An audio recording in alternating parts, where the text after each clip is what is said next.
de desplazamiento positivo, porque recuerden que el bombeo mecánico, ¿cuál es la bomba que estaba en fondo? No sé, bueno, si usted pudo asistir a la clase pasada, tal vez no ha podido asistir. En el fondo teníamos un pistón que se movía dentro de un barril y habían dos válvulas. Entonces, en una carrera producía y en la otra se cargaba. Eso es una bomba, un claro ejemplo de bomba de desplazamiento positivo. Puede haber un pistón, pueden haber dos pistones, pueden haber tres pistones. Las bombas de lodo que hemos visto en los equipos de perforación, ¿cuál será también? ¿Desplazamiento positivo o centrífuga? Recuerde que para que sea centrífuga tiene que haber algo que gira. Y les voy a mostrar una, no sé si se acordarán, pero las bombas de lodo, que a veces se llamaban triplex, bueno, la duplex ya no existe casi, pero se llamaban bombas triplex.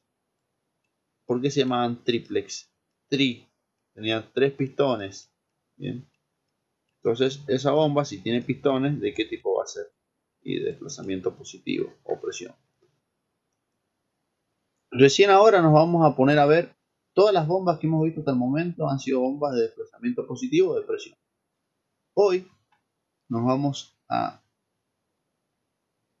enfocar en las bombas centrífugas.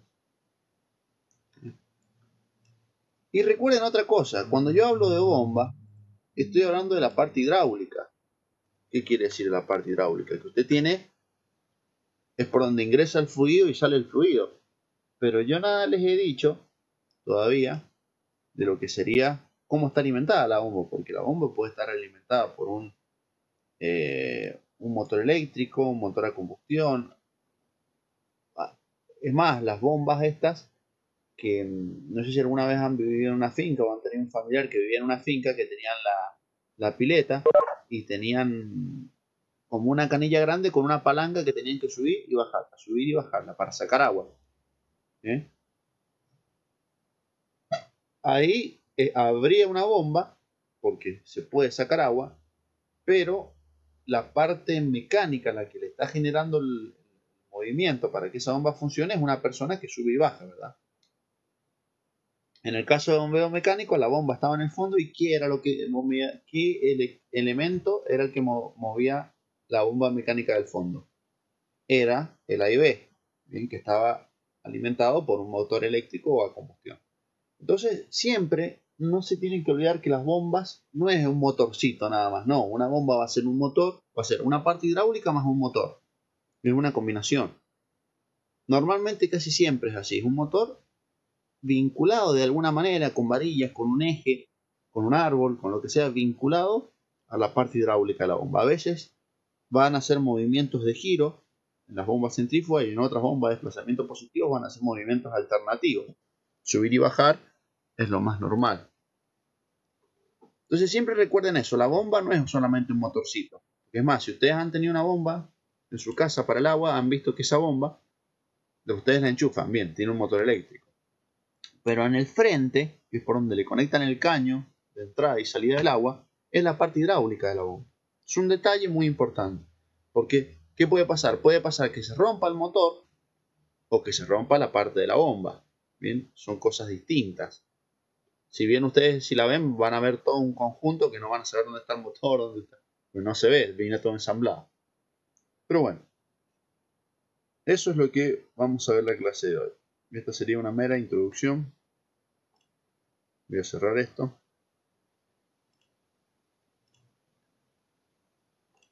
Y voy a abrir el PowerPoint.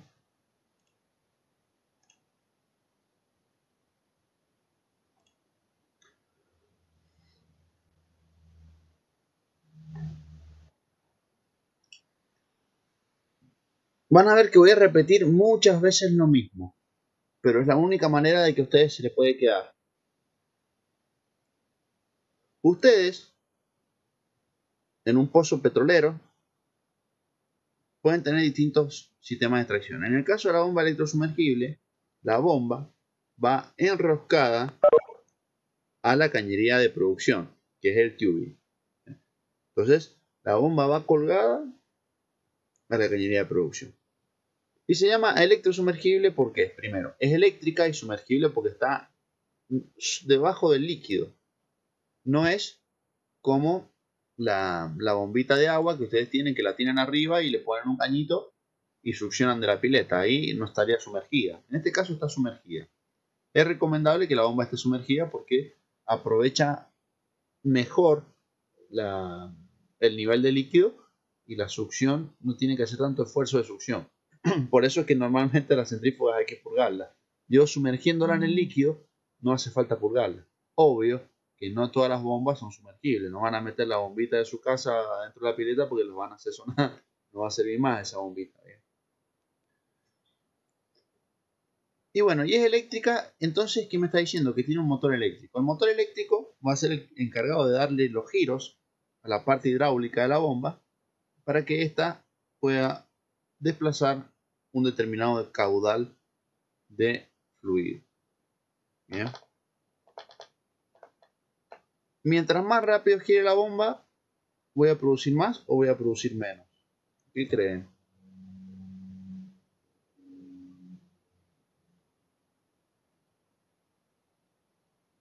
A ver, ¿qué responden por ahí? Si ustedes ponen la bomba más rápido, girar más rápido, ¿creen que producirán lo mismo, más, menos?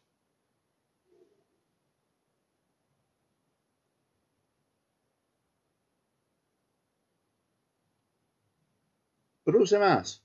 Miren, si usted pone una bomba a girar más rápido, que sería el equivalente a un desplazamiento positivo a hacer subir y bajar el pistón más veces, la bomba va a producir más. Bien. Y nosotros vamos a dividir el bombeo electrosumergible en dos partes. Instalaciones de superficie, que es todo lo que tenemos del subsuelo hacia arriba, valga la redundancia, en la superficie.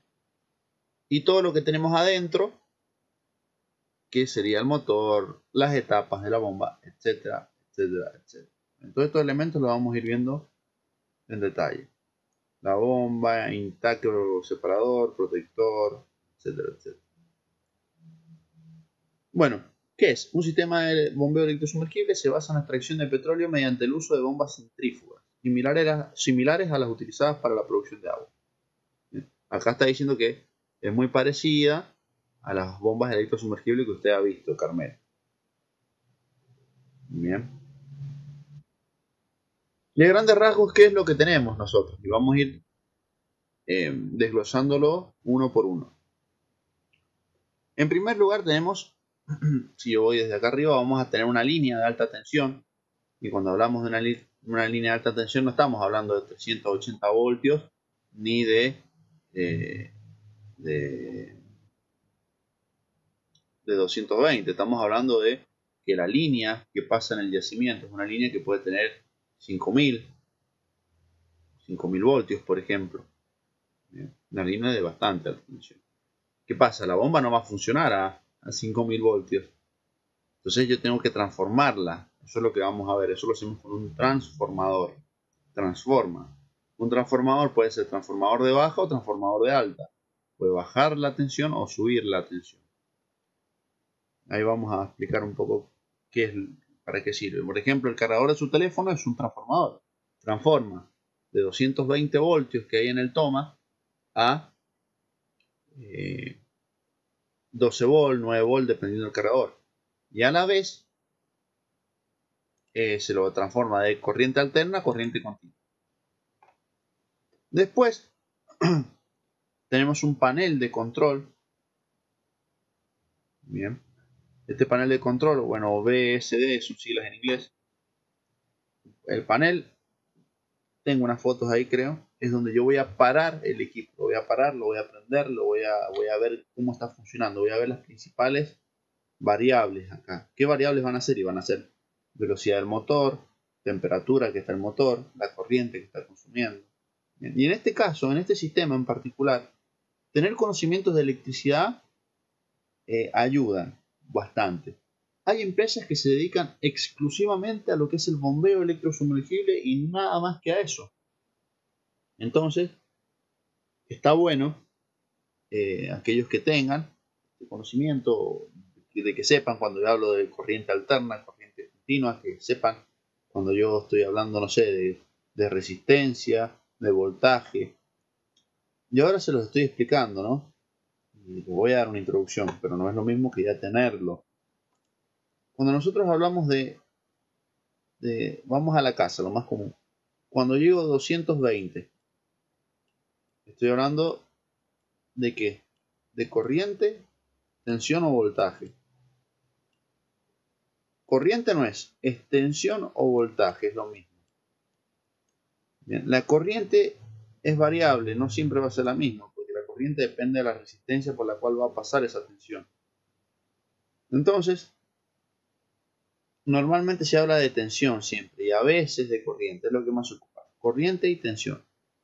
La tensión es lo que viene en la línea. La línea puede ser de 380, 5000 voltios, 16000 voltios, 32000, qué sé yo. ¿Bien? Mientras que la corriente depende de muchas cosas. La corriente siempre es variable. La tensión se va a mantener. Se mantiene relativamente. Porque ustedes cuando dicen, cuando por ejemplo el vecino se empieza a soldar, ¿qué hace? Cae la tensión. Por eso ustedes ven que la luz disminuye la intensidad y vuelve a aumentar cuando deja de soldar. Después, ¿qué tenemos? Tenemos algo que se llama caja de venteo, que ya lo vamos a ver en más detalle, que se abre el cable acá, vamos a ver para qué. Después sigue este cable, se mete dentro del pozo, va ensunchado al tubing hasta que llega a la bomba. Y prestar principal atención que el motor está abajo. Hay un sensor acá, que acá como dice es opcional, puede o no estar este sensor. Tenemos el motor acá. Tenemos los protectores por encima de ese motor, o también conocidos como sellos. Y tenemos la succión, que es por donde va a chupar, dicho muy vulgarmente, la bomba en sí y la descarga. Bien.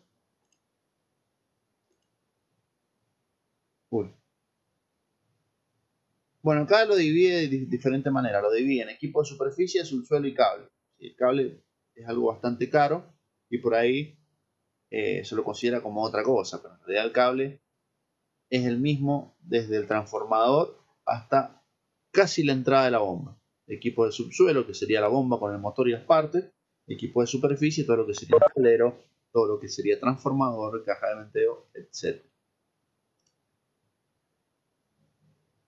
Bueno, ahora vamos a arrancar con los equipos de superficie.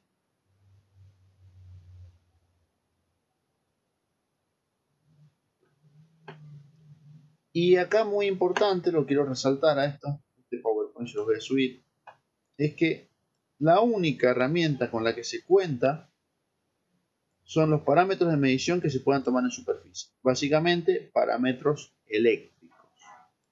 ¿Bien? Bien, y estos son los equipos que tenemos. En primer lugar, tenemos el transformador, que ahora se los voy a explicar. El controlador, que también lo vamos a ver. Controlador o tablero. Normalmente el controlador está en el tablero, no es que es otra cosa. 3 cajas de venteo y 4 el cabezal, que el cabezal ya algo hemos visto en el cabezal. ¿Sí? Son 4 elementos. Yo lo que les puedo pedir, por ejemplo, es que me ordenen cómo va desde superficie, desde la línea de alta tensión que está en el yacimiento hasta el cabezal o hasta la bomba, y que me ordenen esto, y les puedo pedir también para qué sirve esto, para qué sirve aquello, que es lo que vamos a ir viendo el día de hoy. Transformador. Como les decía, lo que va a hacer el transformador es ajustar la tensión o el voltaje que se debe suministrar al motor. Y acá me gustaría hacerles un motor es un núcleo de hierro con 2 bobinados de alambre de cobre. Pero la pregunta que yo les quiero hacer es la siguiente. Supongamos que yo el motor lo tengo a 2000 metros de profundidad.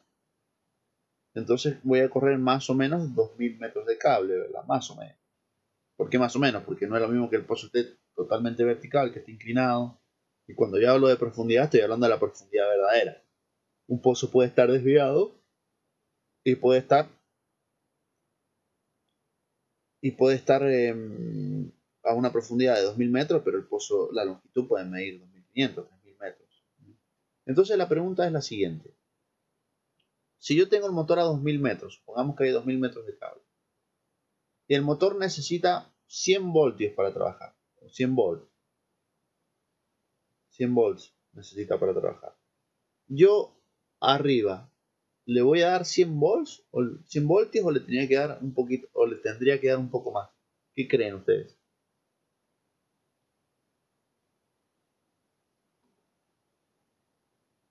¿Qué se les ocurre?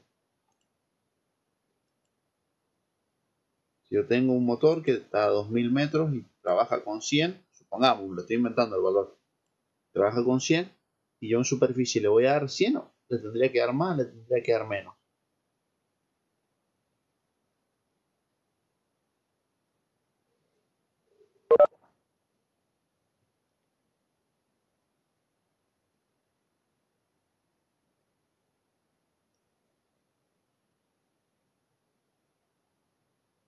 Bien, exacto, es sencilla la respuesta. Tengo que darle más tensión. ¿Cuánto? A mí me van a decir cuánta tensión es, pero si ustedes le dicen, dale tanto más, y no se asusten, porque ese tanto más es para solventar las caídas de tensión. Imagínense si yo le doy 100 arriba y no van a llegar 100 abajo, porque dependiendo del cable es la caída. Esto lo hemos hablado en otra ocasión.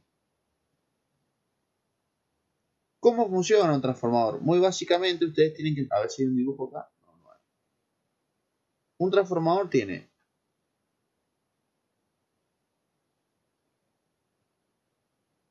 dos bobinados, ¿sí? Por una bobina se hace circular una corriente, y esa corriente viaja a través de un núcleo. Ahí se lo voy a dibujar, porque si no con las palabras es muy... Esto no hace falta que... Esto no se lo voy a evaluar, pero sí me gusta que entiendan más o menos. Esto es un esquema. Ustedes tienen un núcleo de hierro, que son como muchas plaquitas. Tienen bobinas. Una bobina es un cable enrollado. Tienen bobinas de un lado y tienen bobinas del otro. Tal vez alguna vez han visto ustedes que los dínamos generaban los dínamos de antes, o el alternador del auto, o las bicicletas viejas que tenían las luces estas, que ustedes le ponían el dínamo, giraba y se prendía la luz, y mientras más rápido pedalearan, más luz iba a encender. Bueno, se genera una corriente. ¿Por qué? Porque mueve un imán dentro de un bobinado. Si ustedes agarran por ejemplo, un cablecito, hacen una vuelta y por dentro le meten y le sacan un imán, en el extremo ponen un foquito, se va a prender. Eso es un fenómeno físico. Entonces, si yo en este caso hago circular una corriente por un bobinado, esa corriente va a circular por el bobinado, no va a ir por el hierro, porque el hierro es aislante en cuanto a electricidad, no en cuanto a campo magnético, pero sí en cuanto a electricidad. Se va a viajar por el imán como si fuese una corriente, que no lo es, pero es parecido, y va a generar en el otro bobinado otra corriente que va a dar lugar a una tensión. Entonces yo acá inyecto una tensión para que del otro lado tenga otra tensión. ¿Y por qué hago eso? Y bueno, porque yo hago eso porque yo, supongamos, acá tengo 5000 voltios y quiero tener del otro lado 460. Entonces, para eso hago eso. El transformador, eso es lo que hace. Si ustedes desarman alguna vez un transformador de un teléfono o algo, van a ver que hay muchas más cosas, ¿no? Pero hay un bobinadito, bien, que es un bobinadito de cobre, que tiene un metalcito adentro. Es más, los solenoides de los autos, que el del equipo de gas también es una bobina con un imancito. Yo les paso la electricidad. ¿Qué pasa si hago el proceso inverso? ¿Qué pasa si en vez de inyectar, a ver, supongamos, yo tengo la bobina de cobre acá y tengo un imán que lo meto y lo saco? Si yo lo meto y lo saco, ¿qué va a pasar? Se va a generar una corriente que va a dar origen a una tensión, a un voltaje. Pero ahora, ¿qué pasaría Si yo en vez de mover el imán lo que hago es hacer circular por ese cable una corriente. Y bueno, voy a hacer que el imán se trate de mover hacia un lado o hacia el otro dependiendo cómo esté distribuido. Y eso es lo que hace el solenoide. Ustedes cuando, o un relé, aquellos que hayan trabajado con relé también, o que tengan un conocimiento del relé, del auto, inclusive de la luz alta o baja, ustedes lo que hacen es activar un interruptor que hace pasar una corriente por ese relé, y ese relé, al estar solidario a un imán que se mueve, lo hace cerrar. Entonces, estos son conocimientos de electricidad que les estoy explicando ahora. No pretendo que los aprendan tal cual, pero sí que entiendan que un transformador básicamente son dos bobinas que yo no las veo. Una es la bobina donde ingresa el voltaje y la otra es la bobina donde sale el voltaje que yo quiero. Para eso es.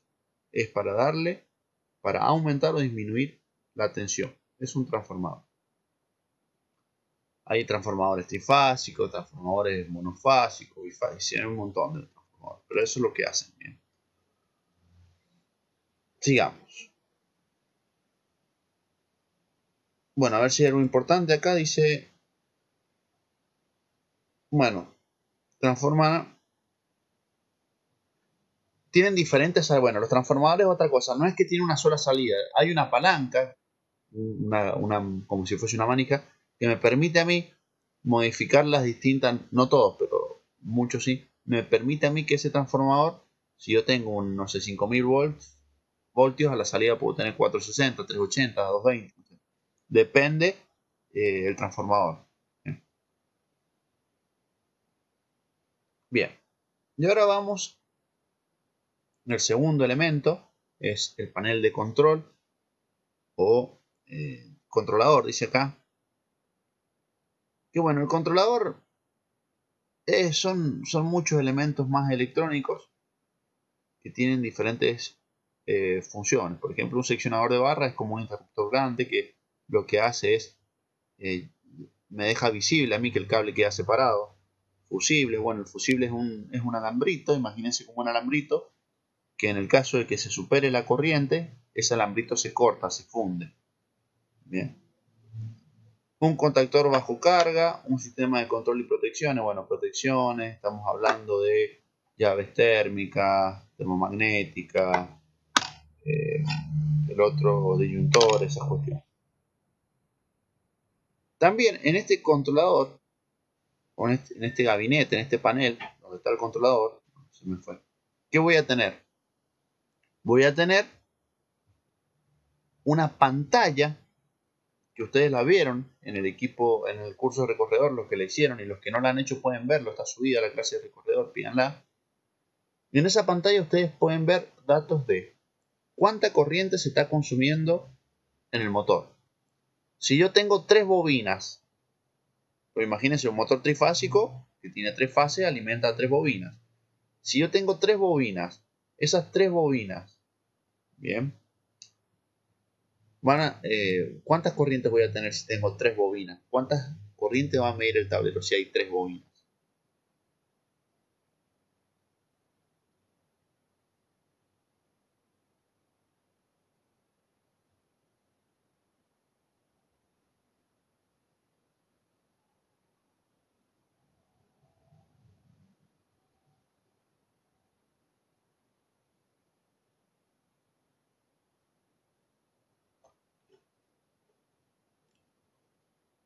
Bueno, voy a tener tres corrientes. Va a circular una corriente por bobina. No pueden circular más de una corriente por bobina. Entonces, si es un motor trifásico, hay tres fases. Esas tres fases van a alimentar tres bobinas diferentes. Y voy a medir tres corrientes. Si la bomba está trabajando medianamente bien, ¿cómo deberían ser esas corrientes en cada una de las bobinas? ¿Diferentes? ¿Iguales? ¿Cero? ¿Qué creen? No importa que se equivoquen, pero los que se les venga a la mente está bien. Continua. Perdón, no lo escuché. ¿Cómo debe ser? Me dijo. Continua tiene que ser. La corriente que vamos a... Acá es todo corriente alterna. Bien. Lo que debe pasar es que si el motor está trabajando de forma equilibrada, lo mismo pasa en bombeo mecánico. En bombeo mecánico yo no hice mucho hincapié en esto, pero bueno, ahora que estoy lo voy a hacer. cuando hablábamos del motor eléctrico, el motor eléctrico tiene tres fases, ¿verdad? Porque son trifásicos. Esas fases, se me trabó esto, denme un segundo. Ahí está. En el caso de un motor tienen que estar trabajando de forma pareja. Entonces la corriente entre los tres que pasa por las tres fases tiene que ser medianamente iguales. Bien, eso quiere decir que ninguna está trabajando más que la otra. ¿Cómo voy a medir la corriente? Bueno, la vamos a medir de la siguiente manera. Algunos la deben haber visto, otros no.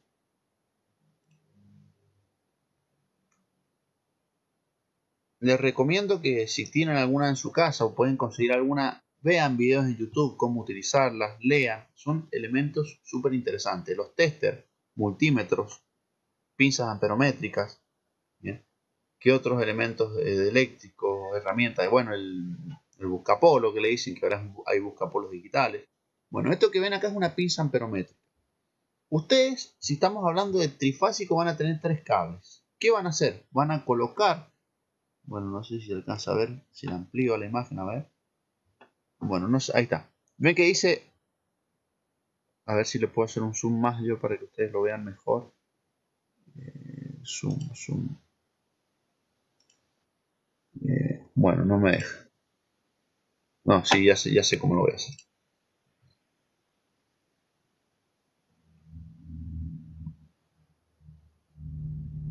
Ahí está.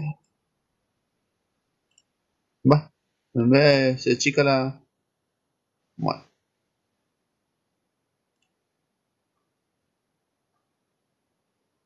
A ver si se ve. Ahí está, ahora sí se ve mejor. Ahí está. Acá. Vamos a ver que se le vaya. Está un poco pixelado. Fíjense que ustedes... Y esto lo voy a tener que cerrar. A ver, un segundo. Un segundito más. Que me está haciendo rabiar esto. Eso lo cierro ahí. Bueno, se ve un poco borroso, pero lo van a tener que tratar de ver desde ahí. Después lo visualizan ustedes. Yo les voy a dar una introducción de cómo se utiliza esto. Esto no es... No es que se los voy a evaluar, pero es muy bueno que lo sepan. Es una herramienta que sirve para todo, para su casa, para el auto.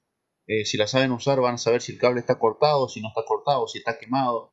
Bien, si la batería del teléfono sirve, si no sirve. Si la batería del auto sirve, si no sirve. Si el alternador carga, si no carga. Estamos hablando de cosas comunes en la casa.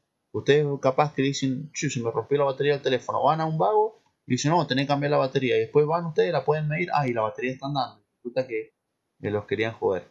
Entonces, tiene un montón de ventajas saber, tener conocimiento, digamos. En este caso, esta pinza amperométrica o tester tiene, fíjense, una A, una B, otra B, tiene un signito ahí. Bien, un off es apagado. La A, que ustedes ven ahí, ven que tiene como un firulete.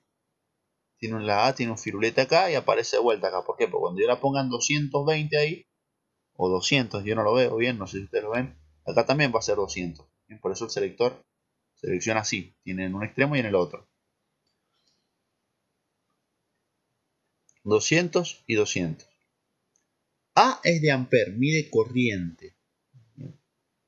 Cuando yo lo pongo ahí es porque voy a medir corriente. Puedo medir 200 amperes, hasta 200 amperes, y si lo pongo ahí hasta 1000 amperes. ¿Qué otra cosa voy a hacer yo? Yo lo que voy a hacer, cuando una vez que lo ponga en amper, voy a pasar el cable por acá. Y cuando pase el cable por acá, y una vez que ya esté puesto acá, me va a marcar acá abajito el amperaje. ¿Bien? Medianamente en cada uno de la fase que yo estoy midiendo tiene que estar circulando la misma corriente, si no, algo está pasando. Bueno, acá abajo donde se colectan... Uy, se está por cortar la charla. Ahora que está tan interesante... Discúlpenme si me voy un poco, pero está bueno que aprendan estas cosas. O por lo menos que tengan una idea de que existen estas cosas. Algunos tal vez ya lo saben, otros tal vez no, por eso lo explico. Vienen dos cables también, porque ustedes pueden medirlo con la pinza, que es lo que está acá arriba, que tiene este gatillo, que si ustedes tocan ese gatillo, esta boca se abre. Y si no, pueden enchufar un cable acá y medirlo, pero es más complicado lo del cable, porque tienen que conectar en serie, en paralelo, que son otros términos eléctricos. También pueden medir voltaje. Fíjense que este voltaje que está acá, esa B tiene como una rayita, un firulete, y acá esa B no tiene ese firulete, sino que tiene una línea recta y punteada abajo. ¿Por qué? Porque son dos voltajes diferentes. Uno es para corriente alterna y otro es para corriente continua o para lo que sería uso electrónico. Uno es para un uso más industrial, que es la alterna, y el otro un uso más electrónico para reparar electrodomésticos o reparar circuitos electrónicos, componentes de ciertas piezas. Y después la otra, que es fíjense que es como una cabecita, eso es un ohm. Esto es para medir resistencia del cable. Y también, bueno, esta no lo tiene, o sí, tal vez sí, pero no lo alcanzo a ver, se me ve muy borroso. Creo que es esta. Creo que esa es para medir continuidad, no estoy seguro. Tiene una chicharra, esto, adentro, que si ustedes tocan los dos cables, supongamos, enchufan este cable acá y lo conectan en un extremo de un alargue. Y después enchufan de acá al otro extremo del otro alargue. Y si ustedes tocan, van y escuchan pip, es porque el cable está bueno, no está cortado. Si ustedes quieren hacer eso y no sale, es porque el cable está cortado. Entonces te puede servir para medir continuidad. Eso se llama medir continuidad. Continuidad es ver si el cable o una bobina está cortada o no. Bien. Bueno, valen, bueno, no son tan baratos, pero tampoco es una locura lo que valen. Te puedes comprar uno por 600 mangos, 500 mangos. Lo que sí hay que tener cuidado, hay que, si no saben usarlos, pónganse a ver un par de videos de YouTube y presten mucha atención, porque si miden voltaje alterno con el continuo, acá lo pusieron mal en la línea recta y punteada, están en el horno. No, no les va, no les van, lo van a quemar. Entonces esto hay que saberlo usar. Si bien tiene una protección atrás que es un fusible, se lo protege contra la corriente, pero no contra la tensión. Les recomiendo que si por ahí tienen unos manguitos y ustedes son los que les gusta comprarse herramientas, cómprense un tester y aprendan a usar. Es bastante sencillo. Hay algunos que miden hasta temperatura inclusive. Son muy buenos. ¿Bien? Y les puede servir para hacer arreglos en su casa y hasta incluso agarrar algún trabajo. Y si ustedes dicen, van a un lugar, una empresa que se dedica a bomba electrosumergible, y le dicen, yo tengo conocimientos de electricidad, sé utilizar el multímetro, pinza amperométrica, y ya es un golazo eso de por sí. Entonces, dentro de sus habilidades pueden poner utilización de elementos de medición eléctrica, multímetro, pinza amperométrica, buscapolo digital, buscapolo analógico. Esas cosas suman muchísimo, sobre todo si van a una empresa que se dedica a la parte eléctrica. Bien, hecho este paréntesis, ahora seguro se nos va a cortar. Bueno, miren lo que vale esta, 270 pesos, ¿vale? 273,58. Bien, bueno, vienen esos dos modelos, vienen en pinza amperométrica o también vienen como en multímetro, multitester. Mira, acá está con cables, como les decía. Mira, ahí está con los cables. Estos son se me fue el nombre. Bueno, yo con esto puedo testear, ¿no? Bueno, ahora se va a cortar y apenas se corte volvemos a entrar al mismo link. Mientras voy sacando esto, las puntas de prueba, claro, ahí está, gracias Camilo, las puntas de prueba. Esos son fíjense que son todos plásticos y las puntitas son metálicas. Eso yo lo voy posicionando donde yo lo quiero medir. ¿Por qué les decía que es necesario saberlo usar? Porque no se conecta igual si yo quiero medir tensión, a si quiero medir corriente, a si quiero medir eh, resistencia. Es diferente. ¿Sí? Bueno. Bueno, lo corto ahora y nos metemos en corto ahora. Listo. Bien. Vamos a arrancar entonces con el otro elemento. Hemos visto transformador, panel de control o también controlador, le decía. Y ahora nos vamos a hablar un poquito de lo que es la caja de venteo. La caja de venteo es una cajita, como ustedes ven acá. Bien, fíjense que tiene una llavecita. Tiene 3 bornes. ¿Por qué 3 bornes? Porque este cable es un cable, son 3 fases bien, porque es trifásica. El cable viene todo armado, todo junto. Ya vamos a ver cómo es ese cable. ¿Qué sucede? Ese cable puede pasar que por algún motivo, algo fuera de lo normal o mal estado, qué sé yo, mucha presencia de gas, desde el fondo del pozo comienza a viajar gas por dentro del cable, y si ese cable, ese gas me llega al panel de control, bien, que es donde se cierran los circuitos, una chispa haría que se prenda fuego, que comience un incendio. Es un peligro. Entonces la caja de venteo lo que hace en primer lugar es separar esos cables, lo desarmo el cable y lo separo. Entonces en el caso de que hubiese gas, ese gas se ventea en esa cajita, se sale por ahí por esa cajita. Y después, por detrás de la caja, yo saco el cable que es el que mando al panel de control. Bien, eso es una cajita de venteo. Esa es la función que tiene. Ventear el posible gas que venga. Vienen ahí y sale. Si el cable se mete por acá, sale. Lo saco por arriba o por atrás, depende del modelo de la caja. Bien. Después tenemos el cabezal. El cabezal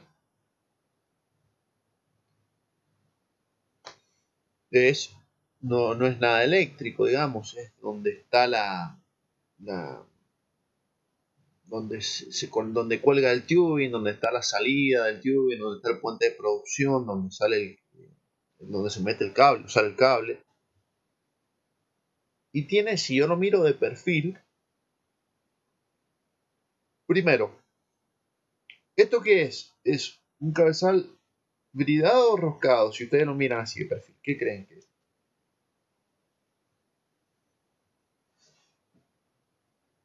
Es un cabezal bridado. Bien, es un cabezal bridado. Bridado. Nosotros tenemos, este cabezal bridado, tenemos 3 gomas. Bien. Tenemos la brida arriba con los bulones. Acá se ve el cable, este sería el cable. Este es el cable que cuando llega acá se desarma, se separan las 3 fases, pasan por estas 3 puntas de gomas, después se vuelve a unir y se va a la caja de venteo. Este es el tubing, que es donde va sunchado el cable. Este es el colgador de tubing. ¿Se acuerdan que yo me cansé de hablarle del colgador de tubing y nunca les pude mostrar uno? Bueno, tampoco se los voy a poder mostrar hoy, pero por lo menos les puedo mostrar un esquema. Acá va el colgador de tubing. En el instituto tenemos un cabezal. Bueno, hay un cabezal, teníamos como si fuese mío. Hay un cabezal de bomba electrosumergible. Bien. Esto tiene dientes acá, y esto al tener esta forma cónica, mientras más se quiere bajar, más se agarra. Acá tenemos la válvula de venteo, que era donde estaba la puesta a tierra en el bombeo mecánico, y esta es la por la que se produce el gas, que es la que se une con la del puente que sale por ahí arriba. ¿Se acuerdan de eso que lo vimos hace 2 clases atrás? ¿Sí? Esta sería la cañería de aislación, la última, bien que va roscadita ahí. Y fíjense que por encima del colador de tubing están esas gomas que una de las funciones que tiene es que el gas, en el caso de que exista, se vaya por acá. Y no que se escape por acá, ¿bien? No que se escape a la atmósfera. ¿Se entiende? Bien, que es brida. Sale. Bueno, esto posee un colador de tubería tipo cuña, y que por donde pasa el cable. El cable de potencia cruza a través de ellos hasta la caja de venteo, que es lo que les dije.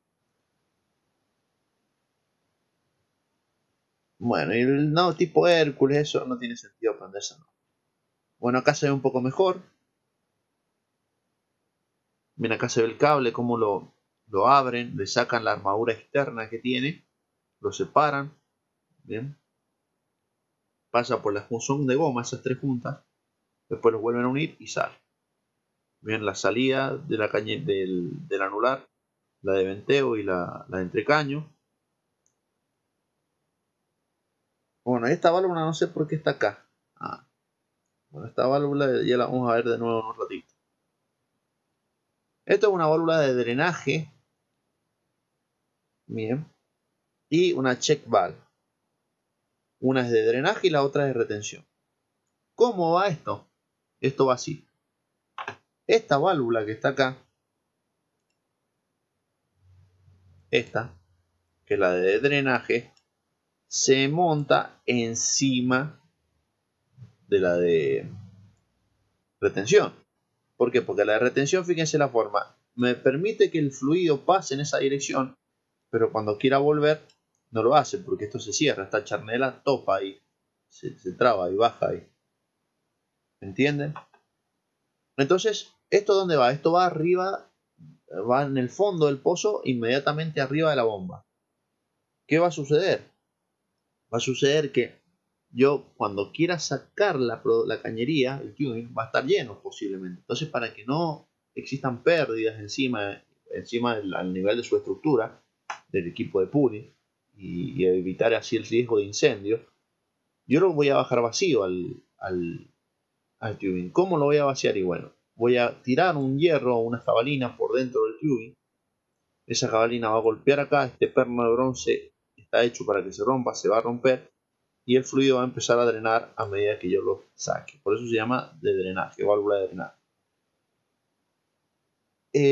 Y es por eso que tiene que ir por encima de la check, de la retención. Porque ¿qué sucede si yo agarro y la coloco abajo? Esta válvula la coloco abajo y tiro la jabalina. ¿Dónde va a golpear la jabalina primero? Va a golpear acá. Entonces no va a pasar, no tiene sentido. Siempre la válvula de drenaje va por encima de la válvula de retención. Bien. Esto va abajo, inmediatamente por encima de la bomba. No sé por qué apareció acá, pero se lo quería mostrar.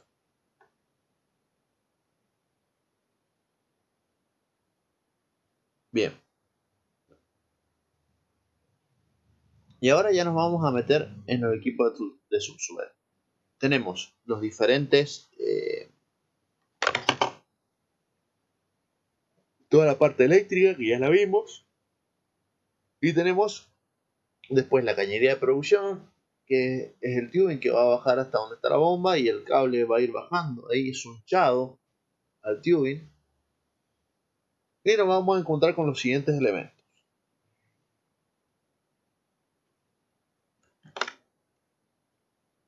¿Se acuerdan que les dije recién que, bueno, eso que pasamos recién, que es, lo voy a escribir acá.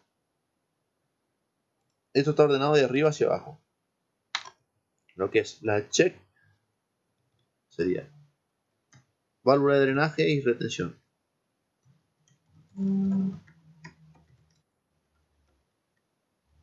Válvula de drenaje y retención. Después viene la cabeza de descarga. Cabeza de descarga hace referencia al elemento final de la bomba, que es por donde ya empieza a subir por dentro del tubing. Las bombas, que eso vamos a hablar ahora con más detalle. La parte hidráulica, bien. La parte centrífuga en este caso. La succión, bien que la succión puede ser intake, así le dicen intake, intake en realidad, pero bueno, en el campo le dicen intake. Y separador de gas. Puede haber uno o el otro, no van a estar los dos. Si hay uno o hay otro. Separador de gas, también lo vamos a ver qué es. Y el intake es la succión, es una succión común sin separador de gas. Sección sellante o protector, es decir, los sellos que están por encima del motor. Bien, ¿para qué está eso? Para que el fluido no pase del motor a la parte de la succión. Tiene que haber una protección, un sello. Y este que puede o no estar es un sensor de fondo, que está en lo último que hay de todo. Bien. Bueno, acá está lo mismo que les he dicho, nada más que en inglés. Head es cabeza, pump son las bombas. Acá he puesto 1 o 2 bombas. Bueno, a ver, 10, 100 etapas, 40 etapas. Bueno, el intake o separador de gas, si es un intake, solo tiene como una rejillita, porque como por ahí va a succionar, hay una rejilla para evitar si hay alguna arena, algo que no se meta. Los sellos, que es el seal, que está acá, Bueno, acá el cable del motor, que es donde el cable baja, tac, y se enchufa en el motor propiamente dicho, puede ser uno o dos motores, y el sensor de fondo. Bien.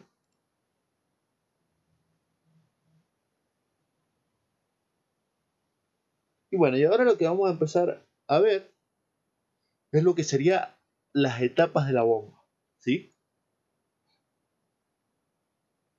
Miren lo que dice, leámoslo con bastante atención. Cada etapa desplaza el mismo volumen otorgando una altura diferencial. Ajá. Mira vos. ¿Quién se anima a explicarme con sus palabras qué quiere decir eso?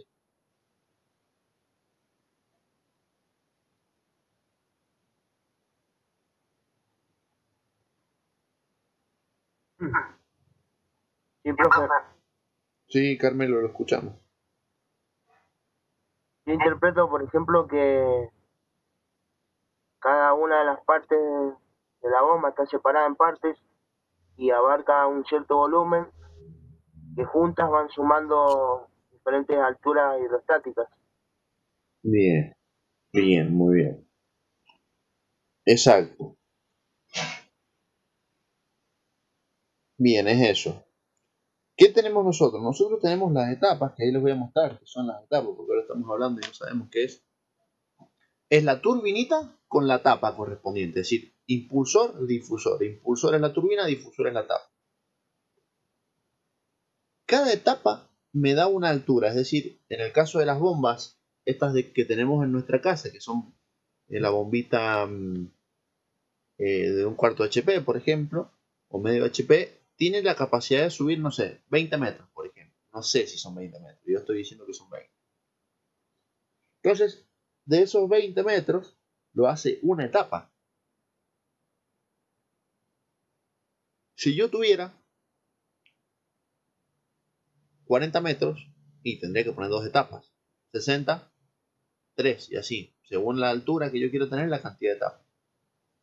Si yo le pongo más etapas, no tengo más volumen, así que cuidado con eso. Tener más etapas solo implica mayor presión, porque la presión se va a transformar en altura. Eso lo entienden, o sea, ustedes tienen a la salida de la bomba mucha presión, pero a medida que va subiendo el líquido arriba, ya cada vez llega con menos presión, con menos presión, con menos presión. ¿Por qué? Porque esa presión se está transformando en altura, está empujando la columna de líquido. Entonces, si yo tengo muchas etapas, voy a tener más presión y por ende más altura. Es decir que, por ejemplo, si yo tengo una bomba a 2000 metros, no va a tener la misma cantidad de etapas que si yo tengo esa misma bomba a 5000 metros. ¿Bien? Pero el caudal no tiene que ver con la cantidad de etapas. O sea, si yo aumento la cantidad de etapas, no estoy aumentando el caudal. El caudal es el mismo. ¿Bien? Lo que va a variar es la presión. No voy a mover más líquido, voy a mover el mismo líquido, nada más que lo puedo hacer llegar más lejos. Si yo lo pongo a girar más rápido, bueno, ahí sí va a cambiar el caudal. Pero la presión no va a cambiar porque depende de la cantidad de etapas. Entonces, cuidado con eso. Cantidad de etapas está relacionado a la altura o a la presión, no al caudal. Bueno, y acá justamente lo que dice abajo, múltiples etapas suman altura pero no incrementan el caudal. Bueno, el impulsor le brinda al fluido energía cinética. Bueno, no importa, lo voy a explicar de otra manera. Y acá tenemos las etapas. Bien, las etapas. Una etapa es una turbina con esta tapita que es un difusor. Fíjense, una etapa de bomba consiste en un impulsor, un difusor y arandelas. Las arandelas van colocadas, acá se ve mejor, si yo saco la turbinita el impulsor tendría esto. Esa sería mi turbinita. Estas son arandelas o aros de empuje. Tengo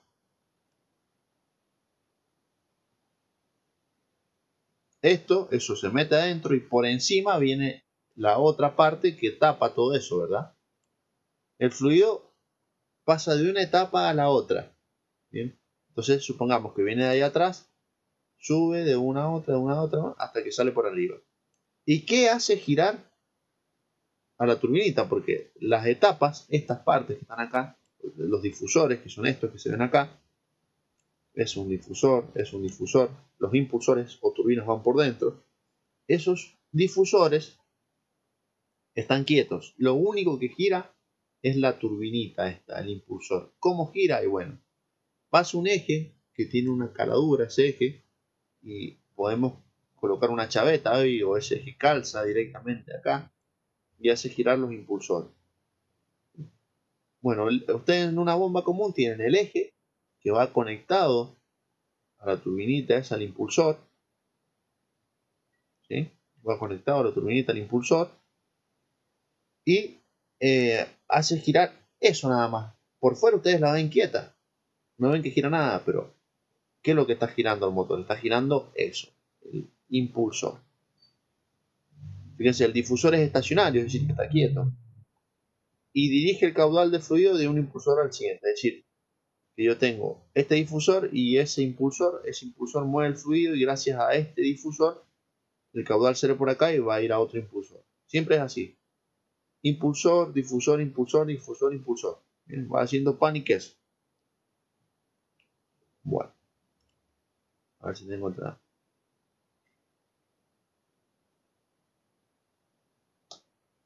Bueno, bombas, configuración. Esto, ténganlo presente que existen dos tipos de forma de construir, de colocar ese impulsor y difusor.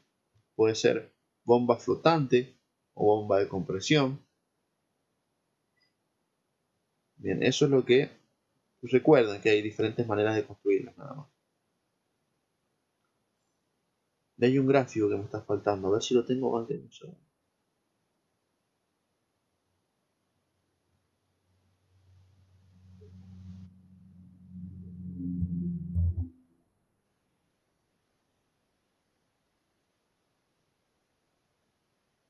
Bueno,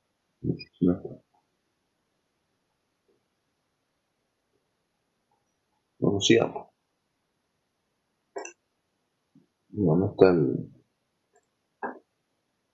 No está lo que queremos. Bien. Después, ¿qué tenemos? Tenemos las etapas o bomba y tenemos la succión. La succión es por donde se va a meter el fluido a la bomba, ¿verdad? Y puede ser de dos tipos, y esto sí tienen que saberlo. Puede ser con un separador de gas, o puede ser una succión estándar o intake, como dice acá. Un intake o separador de gas. Bien. En este caso es cuando yo tengo presencia de gas, hay un límite, es decir, que no puedo meter una bomba electrosumergible por más que le ponga un separador de gas a un pozo, no sé, que tenga muchísimo gas, no, hay un límite. Entonces, ¿cómo funciona el separador de gas? La succión estándar ahorita que no tiene mucho sentido explicarla porque es una succión nada más que tiene una rejilla por fuera y por donde toma el líquido y lo produce. Simplemente eso. Esto que ven acá es una succión común. Bien.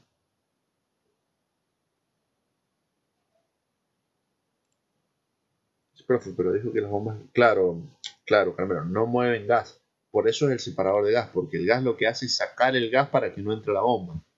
Esa es la función que tiene, justamente. Es más, vamos a hablar de cuál es el problema que tiene en el caso de que ingrese gas. Bueno, voy a explicar las succiones y vamos a hacer un recrédito y después vamos a continuar con todo lo demás que falta. Bueno, la succión o intake común es esta, una rejilla, sirve para pozos que no tienen nada de gas. Bien. Me entra ahí, eso es como un filtro y nada más, y se va a los impulsores y difusores. Fíjense el problema que me produce el gas. Dice, el gas puede tender a producir bloqueo. Bien. El gas no lubrica. Bien. Y dice que el gas se debe separar. Claro, porque me genera todos esos problemas. Bueno, acá explica cómo se acumula, empieza a acumular el gas. Porque, ¿qué pasa? Hay una zona de alta presión y una zona de baja presión. el gas se va a acumular en esta zona de baja presión y se va a empezar a expandir, se va a acumular hasta que en algún momento se expande tanto que se me bloquea y no puede pasar el líquido porque ese gas se comprime y se expande, se comprime y se expande y no me deja pasar el líquido. Ahí es cuando la bomba se bloquea por gas. Ahora, para evitar ese bloqueo por gas, primero, tengo que evitar que el gas ingrese al pozo. Eso es lo que tengo que evitar, a la bomba. ¿Cómo evito? Igual, tengo que colocar un separador de gas. ¿Qué pasa? Este separador de gas no te va a sacar todo el gas. ¿En qué sentido? Si vos tenés un pozo que produce, no sé, 50% de gas y 50% de petróleo, y no te va a servir el separador de gas, porque no está diseñado para tanta cantidad, está diseñado por una cierta cantidad. Entonces hay ciertos pozos que si tienen mucho gas, igual, lamentablemente no voy a poder bajar una bomba electrosumergible.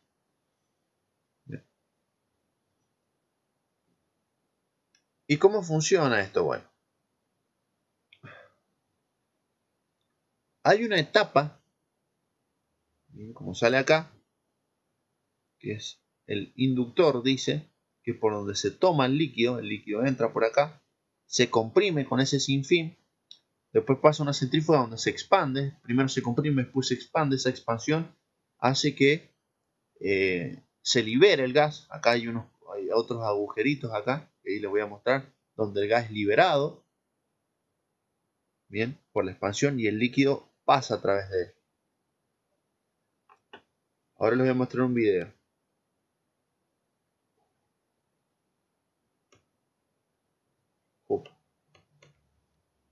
¿Qué le pasa a esto? Les voy a mostrar un videito. Pero antes les muestro. Bueno, fíjense, el inductor, que es donde entra y se aumenta la presión, lo comprime. Después la fuerza centrífuga separa el líquido. Es lo que hace. Bueno, yo tengo un separador de gas. Bien. Tiene agujeros por un lado. Acá es por donde succiona. Bien. Succiona por acá. Plac. Y lo libera por acá. Acá le han puesto eso ciego porque viene armado así. Entonces lo toma al líquido, comprime, lo expande y después lo libera al gas y el líquido sigue por dentro. Ahora vamos a ver cómo funciona un video. Voy a poner. Denme un segundo que lo busco. Profe, o sea que el gas se va por el anular. Claro, exacto. Tal cual. Siempre es la idea esa, es hacer que se vaya por el anular. Anular. Ahí esperen que busque un videito, así se los muestro.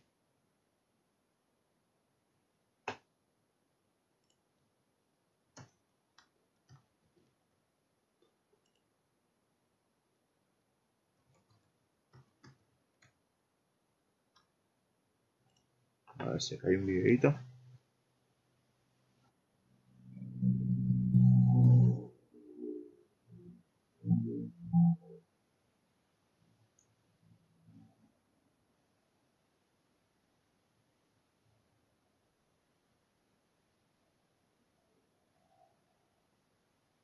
Bueno, tenemos dos para ver. Vamos a ver este primero. A ver si este sale acá.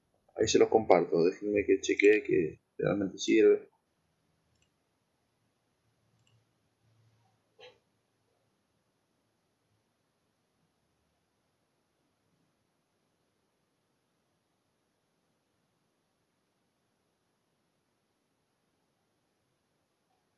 Ahí está. Sí, sí, sí.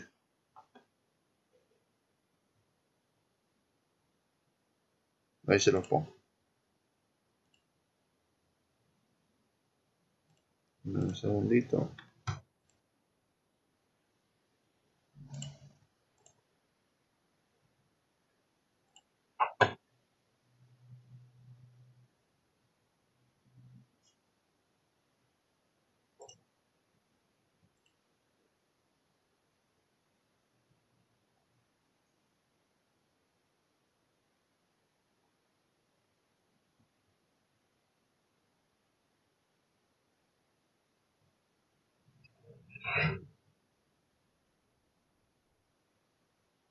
Bueno, ahí estaría.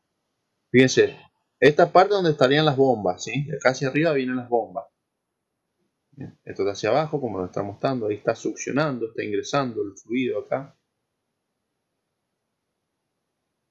Está ingresando tanto gas y líquido, ingresando, pasa por dentro, y es esta zona de compresión, la zona centrífuga, donde produce la expansión.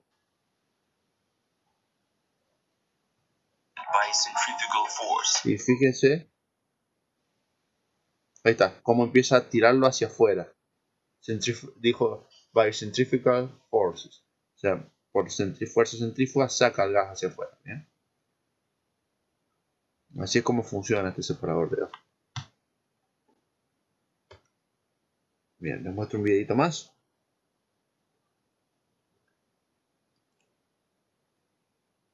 Que lo vi por acá, acá está. Esta sería una bomba electrosumergible, cómo está funcionando completa. Ya vamos a seguir viendo las partes nosotros.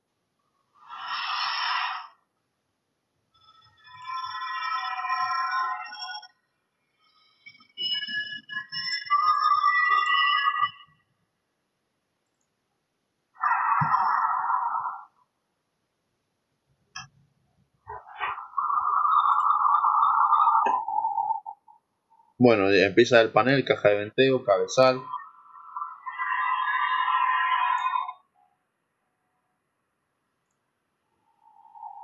Motor, sello. Separador de gas. Bomba. Head. Bueno, ahí falta el transformador. Obviamente. Se mete el motor.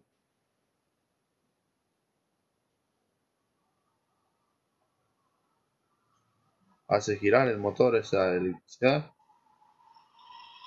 Succiona. Separa el separador de gas. Pasa la bomba. Fíjense, todas esas son etapas, miren. Etapas, etapas, etapas, etapas. ¿Ven? Acá se ven las etapas que les decía. Difusor. De afuera, impulsor.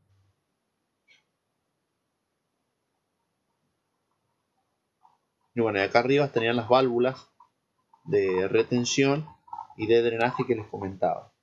Eso sería digamos de alguna manera, un resumen de cómo funciona esto. Bueno. Uy, se me trabó. Viene, sonó. Bueno, antes de arrancar con los protectores vamos a hacer una pequeña pausa. Son y media, a las menos 10 estamos de nuevo, ¿sí? Menos 10, retomamos, por favor. Traten de estar puntual, así ninguno se queda colgado, ya que han participado varios hoy. Así que bueno, vamos a cortar acá.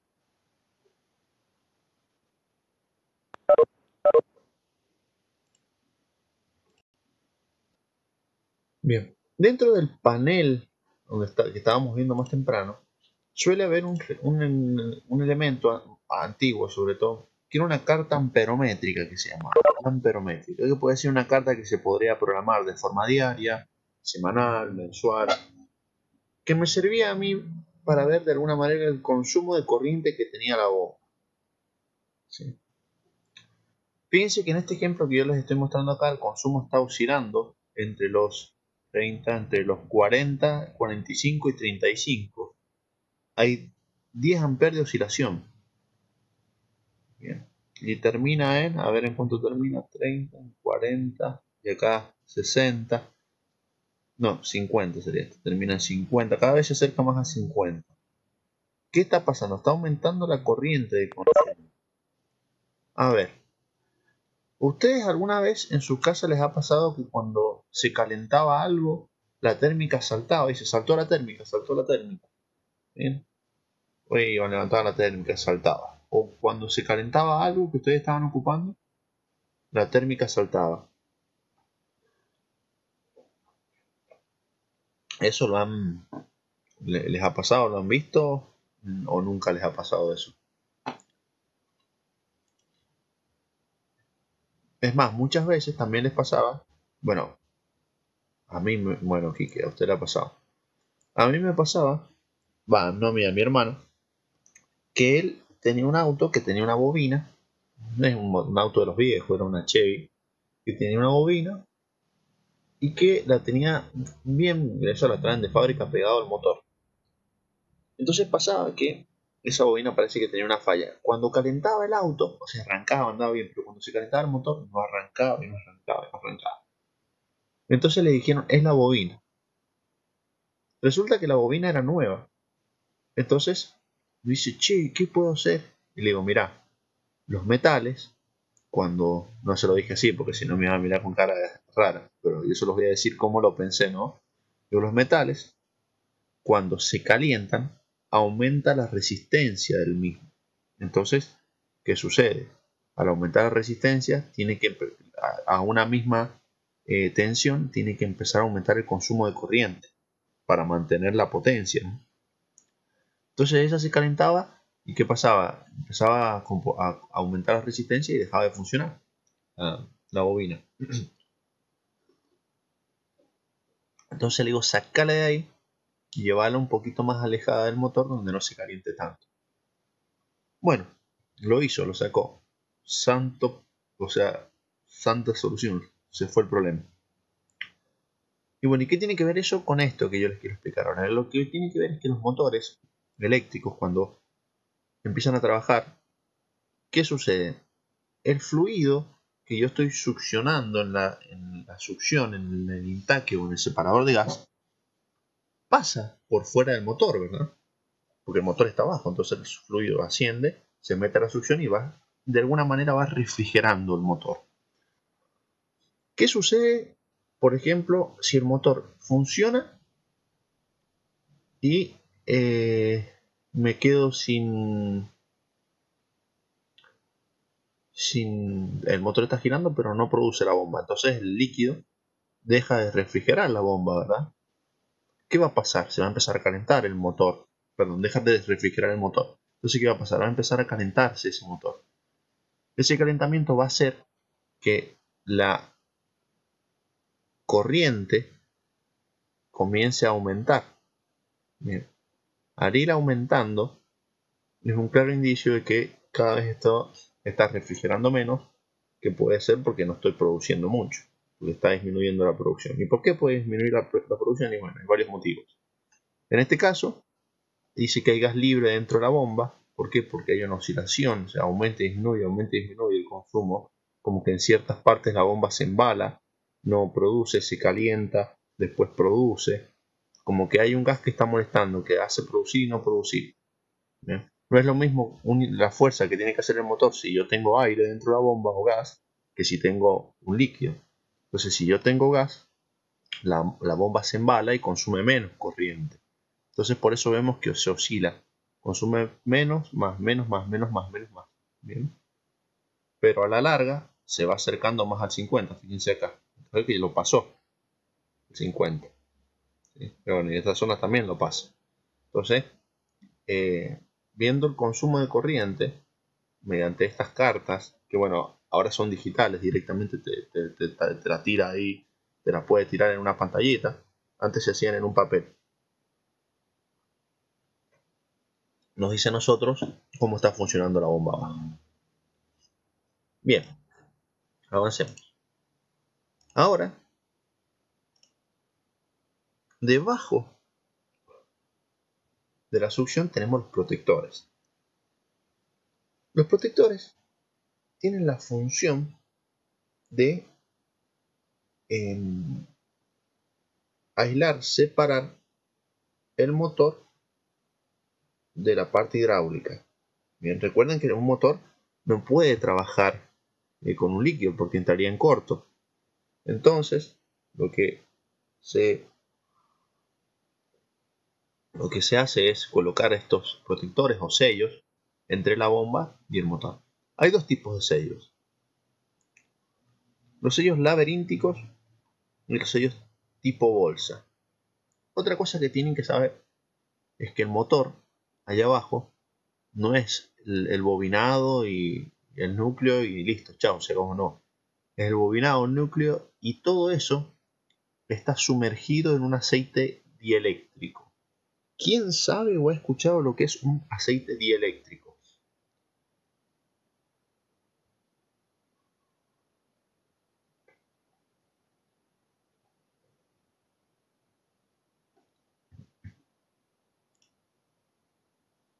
¿Nadie ha escuchado alguna vez lo que es un aceite eléctrico? ¿Nunca lo escuchó? Bueno, un aceite dieléctrico, bueno, es un aceite, pero todo elemento que sea dieléctrico quiere decir que es un elemento aislante. Bien. Por ejemplo, los zapatos tienen un dieléctrico, que es el aislante en el caso del shock, los botines de seguridad. Es un dieléctrico, es un elemento que es un elemento aislante. Entonces, ¿qué va a suceder? Claro, es aislante hasta cierta tensión. Depende de la clasificación del dieléctrico, porque hay muchos tipos de dieléctrico y cierto, hay un momento que ese dieléctrico se polariza y bueno, deja de proteger. Pero bueno, en este caso está diseñado para trabajar a esas tensiones, a esa tensión dentro del motor. Si yo tengo un motor, el motor eléctrico, ¿verdad? Y a la vez lo tengo lleno de aceite dieléctrico. Cuando empiece a girar el bobinado, ¿verdad? No es que gira el bobinado, gira de adentro, el rotor. Cuando empiece a girar el rotor, ¿qué va a pasar con el aceite? Va a querer salir, va a querer expandirse, porque va a girar a tanta velocidad ese rotor que el aceite, que antes estaba quieto ocupando esos lugares, va a tratar de expandirse. Entonces cada vez que arranque, yo tengo que generar, absorber esa expansión del aceite dieléctrico, y lo voy a hacer a través de estos protectores o sellos. Y acá vienen los dos modelos que existen. El laberíntico o más barato, que lo que hace es cada vez que arranca tiene un chorrito de aceite y tiene una cantidad de arranques y paradas determinados, es decir, creo que son 30 arranques y paradas. ¿Por qué? Porque cada vez que tiene un chorrito voy teniendo menos aceite hasta que llega a un nivel crítico. Y tengo que sacar y volver a cambiar el sello, rellenar con aceite y demás. Funciona como una bolita de retención que tira aceite en un sentido, pero no permite que el líquido ingrese adentro de él. Y después el otro, y bueno, ¿qué desventaja tiene este aceite, este laberíntico? Que este laberíntico sí o sí tiene que estar vertical para que funcione. Tiene que estar vertical para que funcione. Porque si no, no funciona. Bien. Después el otro tipo, que es el tipo, el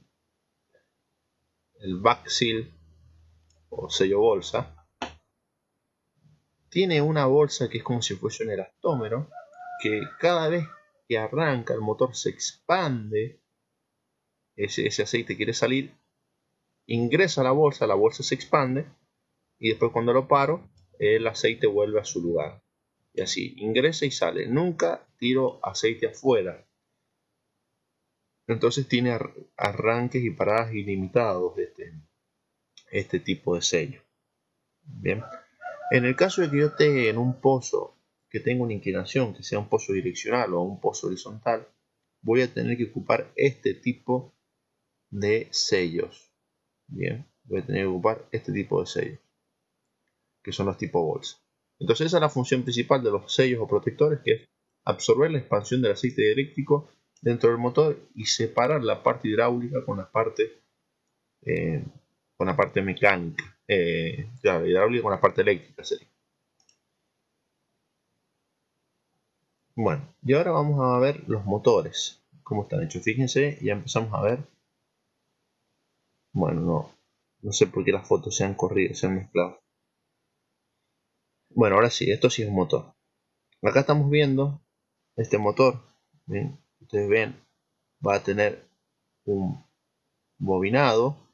Esto es todo manual, es un trabajo súper manual que se hace. Más, no sé si ustedes conocen, pero yo personalmente no conozco un embobinador de motores, pero motores chiquitos, motores pequeños de casa. Y las empresas están buscando, bueno, no las empresas, sino los que hacen servicios eléctricos buscan a los embobinadores porque no hay muchos embobinadores. Fíjense bien, ahí le están embobinando las bobinas.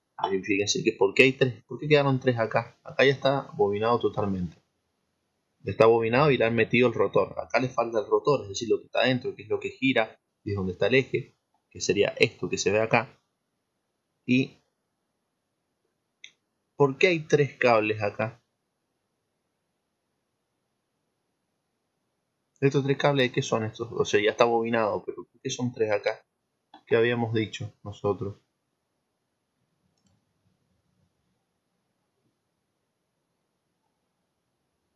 ¿Es trifásico, profe? Claro, es trifásico. Claro, la fase, muy bien. Recuerden que cuando nosotros hablamos de un motor trifásico no estamos hablando sí o sí de 380. Puede ser más. Bien, 460, que si hay muchos valores de voltaje, no necesariamente va a ser 380. Bien. Eso para que lo tengan en cuenta, es un detalle. Bueno, acá se va a conectar después el sello y así vamos a seguir. Vamos a continuar. Bien, ahora vamos a hablar del cable. Y por las dudas, ¿lleva puesta a tierra? Si está en corto. Bien, Leo. Las protecciones que van a... Bueno, la puesta a tierra va a estar en la estructura metálica de la cabeza de pozo y además de tener todos los elementos de protección en el tablero, vas a tener esa puesta a tierra donde en el puente, igual que en el bombeo mecánico va a ser. Ahí va a ir una puesta a tierra en ese caso.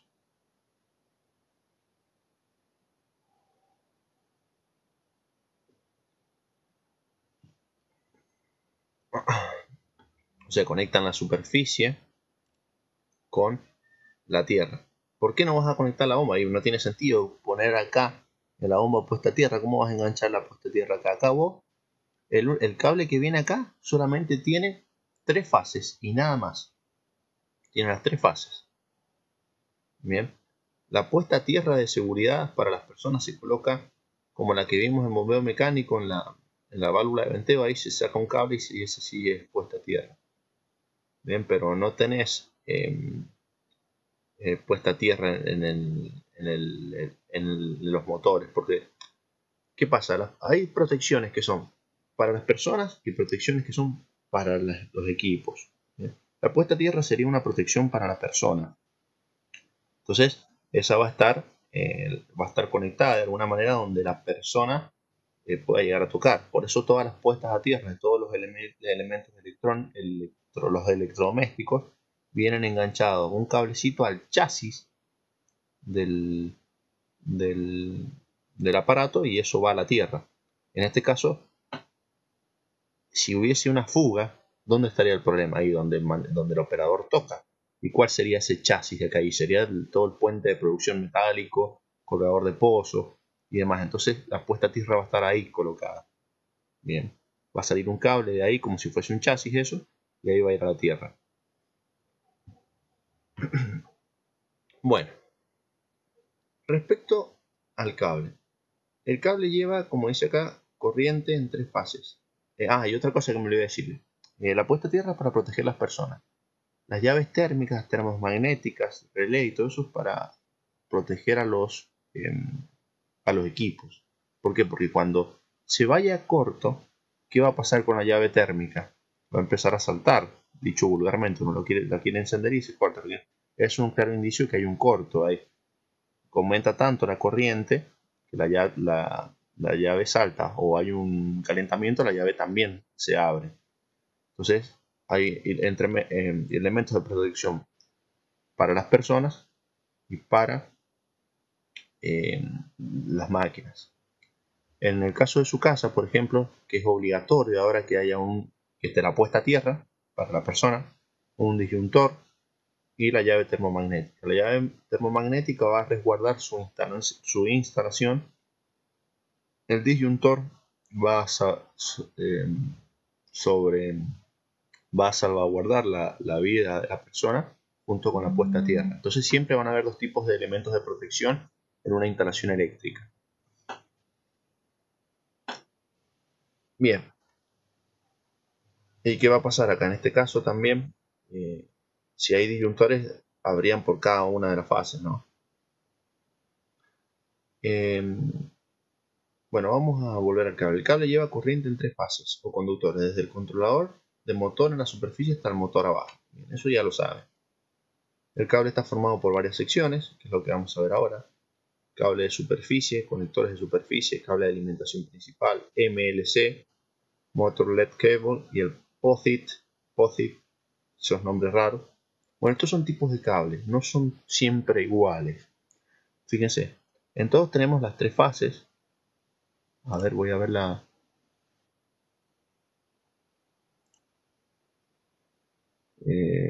lleva un guardamotor conectado al contactor. Me mató con la pregunta, Carmelo. Esa sí que no la conozco. Debería llevar un guardamotor. Seguramente lleva un guardamotor. Un guardamotor. Sí, seguramente. ¿Qué pasa? Que también hay que ver que cada empresa que te pone el tablero, por ahí la empresa que te pone el tablero no es la misma que te hizo la instalación de la bomba, y por ahí sí. Cada empresa tiene una manera distinta de proteger de disponer de sus elementos de protección. Pero sí, seguramente tiene que haber ido un guardamotor. Y si las protecciones las controlan desde la sala de telecontrol, eh, bien. Hay algunos pozos que están con el pump off, es decir, se pueden controlar de forma remota, y hay otros que no. En cuanto a las protecciones, no. Las protecciones, cuando vos separa un motor, le va a figurar a la persona que separó el motor, saltó tal llave, pero no lo va a poder activar, porque eso está diseñado de esa manera con el objeto de que el operario vaya y verifique si hay algún problema en el pozo. Porque vos, imagínate que vos estás en la sala de telecontrol y ves que te salta una protección. Bien. Y vos ni sabés lo que pasó en el pozo. Capaz que hubo un trueno, una vibración que hizo saltar esa protección. O tal vez hay algo que está fallando y vos la activás y la activás. Entonces, por eso se recomienda que vaya la persona a verificar qué es lo que está sucediendo. Bien. Bien, respecto a los cables, fíjense, tenemos las tres fases, cada uno, acá también tres fases. Fíjense cómo va cambiando la disposición. Tenemos cables redondos y cables chatos. Y acá este tipo de cable, además de tener los tres cables, tiene un cuarto elemento que es un capilar. Un capilar es un cañito, así de sencillo. Es un cañito que tiene el siguiente objetivo. Tiene el objetivo de hacer que ingrese un tratamiento químico que vaya por acá y largarlo acá. ¿Por qué largarlo acá? Porque yo al largarlo acá, después la succión de la bomba lo toma y pasa por dentro del tubing, y yo voy de esa manera, le puedo agregar anticorrosivos, ablandadores, desemulsionantes también, bien, para que no se mezcle el petróleo con el agua. Entonces ese cañito se llama capilar y tiene esa función. Bien. ¿Por qué existen cables chatos y cables redondos? Los cables chatos son más baratos y tienen como objeto, y tienen una ventaja, que es que ocupan menos lugar, porque ese cable tiene que pasar tranquilamente entre el casing y el tubing. Entonces, al ser chato es más fácil. Sin embargo, presentan el problema que la armadura que llevan acá, eso se llama armadura, eso va como enrollado en el cable, eso que ven ahí. Esa es la armadura del cable. Esa armadura, en el caso de los cables chatos, está en contacto con las distintas fases y no hay un aislante de por medio. Entonces, tienen esa desventaja que pueden permitir que si hay gas, el gas ingrese dentro del cable. Bien. Y si el cable está pelado en alguna parte, sobre todo en la superficie, que existe un corto, y si hay algo de presencia de oxígeno, puede haber una pequeña inicio de incendio, ¿no?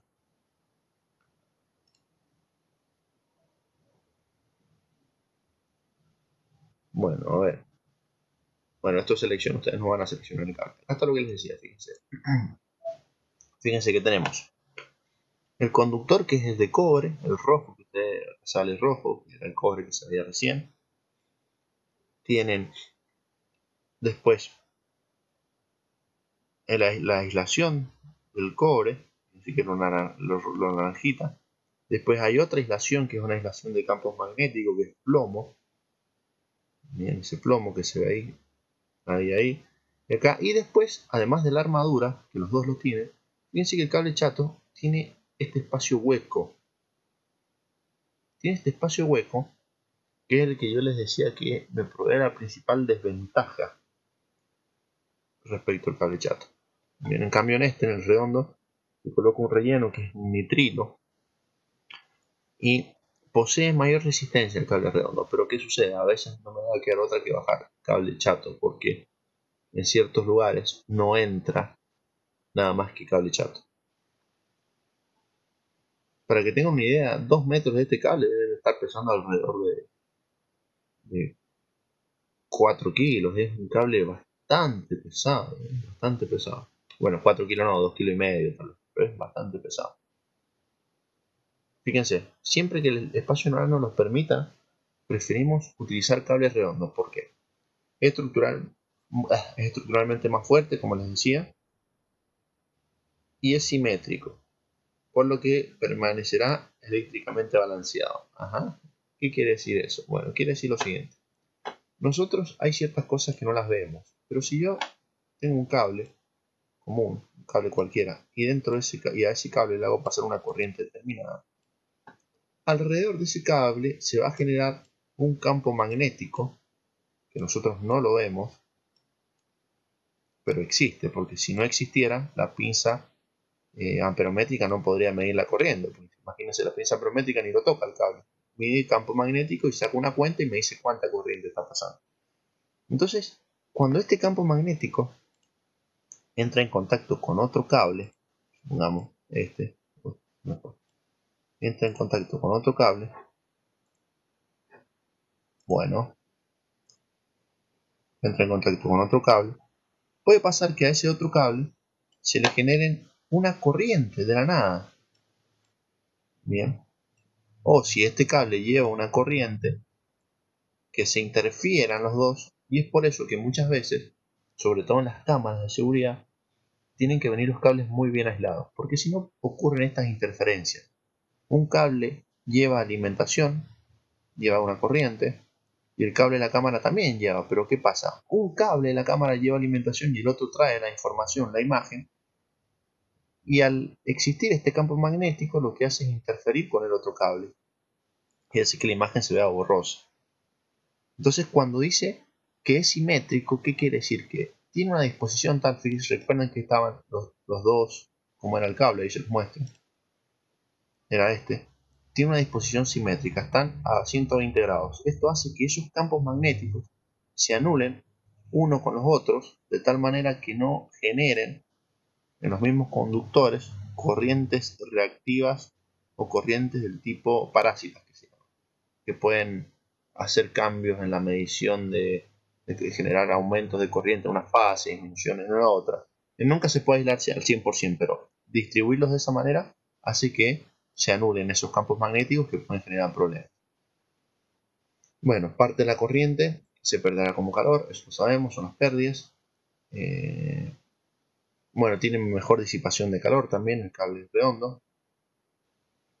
Fíjense lo que dice acá. En el cable plano los conductores de lado disipan la misma cantidad de calor. O sea, este disipa la misma cantidad de calor que este. Pero el que está en el medio, ¿qué pasa? No. Mientras que el conductor central tiene dos calentadores a su lado que impiden disipar la misma cantidad de calor que sus compañeros. Entonces, ¿qué va a pasar? Normalmente en este tipo de cables, por más que la corriente sea medianamente la misma, va a pasar que en uno va a medir más corriente que en los otros dos. ¿Por qué? Porque al calentarse la resistencia del mismo aumenta y hace que consuma mayor corriente para llegar a para entregar la misma potencia. Bueno, hay más características de los cables. Y quiero llegar, bueno, veamos las partes, ¿no? La aislación son de distintos materiales, polipropileno. Es el que cubre el material de aislación, protege la aislación, material plomo. Y la armadura es esa que va enrollada por fuera del cable. Protege el cable mientras corre dentro del pozo. Protege el elastómero del cable de la salida del gas a presión. Y normalmente es de acero galvanizado. Las que yo he visto es de acero galvanizado. Pero cuando se trata de pozos de agua, muchas veces, cuando se trata de pozos de agua que eh, se van a ocupar esa agua para embotellar, qué sé yo, bebidas, agua mineral o hacer comida, o todo lo que es relacionado con la industria alimenticia, tiene que ser de acero inoxidable. Los pozos de agua que son para industria alimenticia son de acero inoxidable. Tienen que ser de acero inoxidable. Carísimo, muy caros. Fíjense, esta es operativa lo que dice acá. Dice que el cable no debe deslizarse más de 450 metros por hora. Bien. Eso equivale aproximadamente a C por 76, C por 7, 22, a 70 metros cada 10 minutos más o menos. Es decir, se va bajando por minuto un caño, una longitud de un caño con el cable más o menos. Bueno, cuidados en la manipulación, esto léanlo, esto es importante tenerlo en cuenta, no lo evalúo, pero bueno, lo leemos ya que estamos, dice, no hay que maltratarlo durante el transporte, instalación.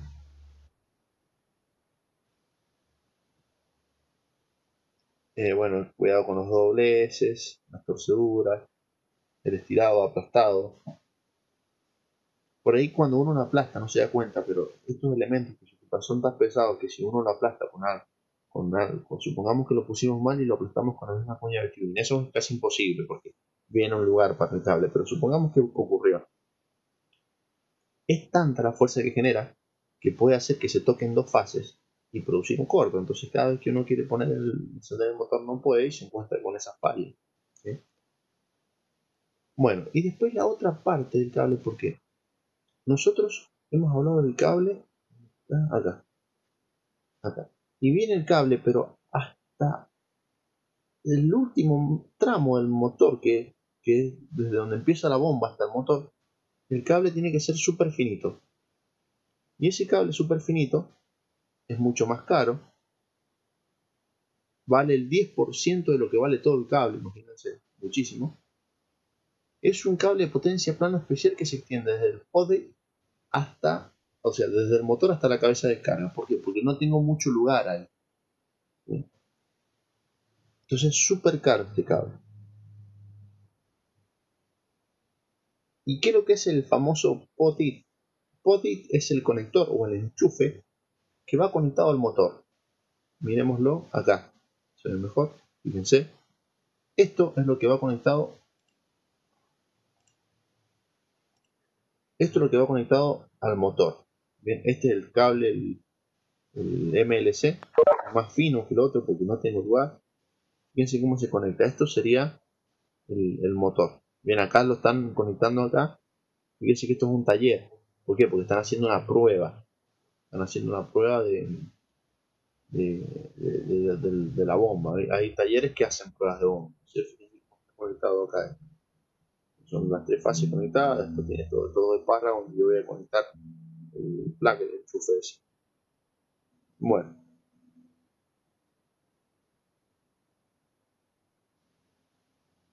Y esto sería bomba electrosumergible, chicos. Bueno, hemos visto varias cosas. Veo que hablo muy rápido, me parece a mí. Les voy a subir este PowerPoint. Les voy a preparar entre semana el trabajo práctico. Van a ser 2 cuestionarios seguros.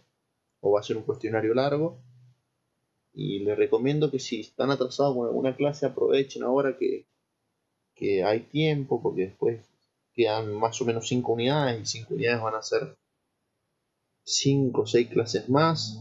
Bueno, quedan 6 unidades. Son 6, 7, 8 clases con el examen. Deben quedar, no sé cuándo es el examen. Eso quiero ver para que ustedes se vayan familiarizando con las fechas.